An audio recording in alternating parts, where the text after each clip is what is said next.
the companies which specializing in steel trading began to follow the same business model.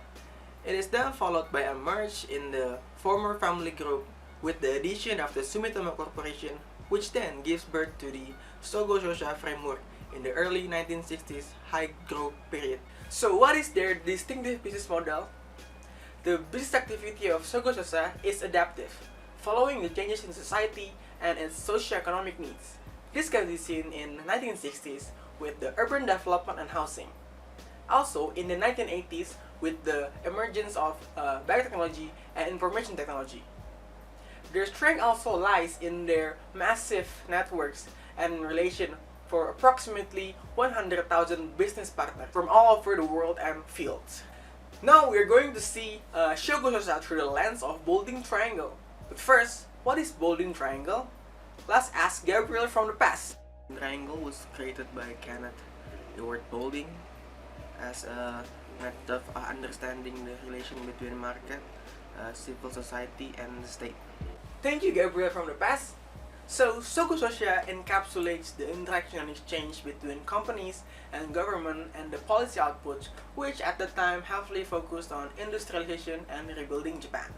The government and the manufacturer work closely in helping increase the import and export, rebuilding Japanese economies gradually. As Sogo Shosha basically a super supplier, wholesaler, and distributors, it acts as a middleman in carrying out business transactions for the local businesses and their massive global networks, providing markets for the sellers while helping local businesses. Okay, so let's look at the Sogo Shosha through the lens of the territorialization.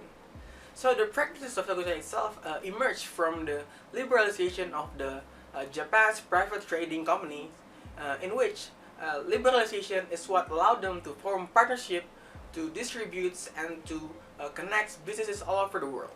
One instance can be seen with their ability to negotiate at their own risk with government of other countries that they intend to partner with to secure their investment and financing.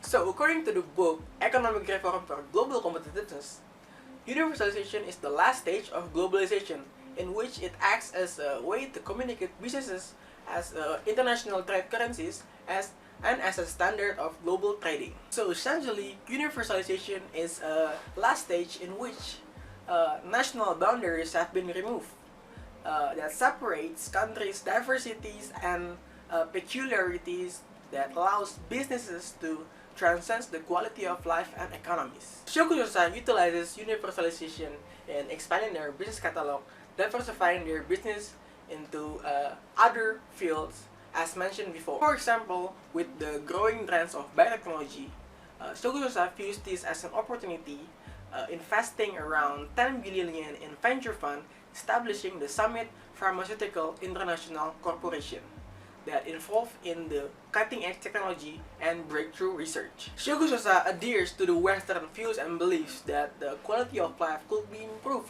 with promising technologies. This also can be seen with their partnership with Carbon Nanotechnologies Incorporated from the US in the field of nanotechnology.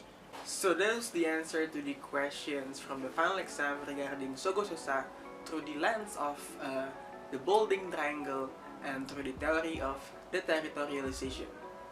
I hope you enjoyed the video. Thank you and good morning.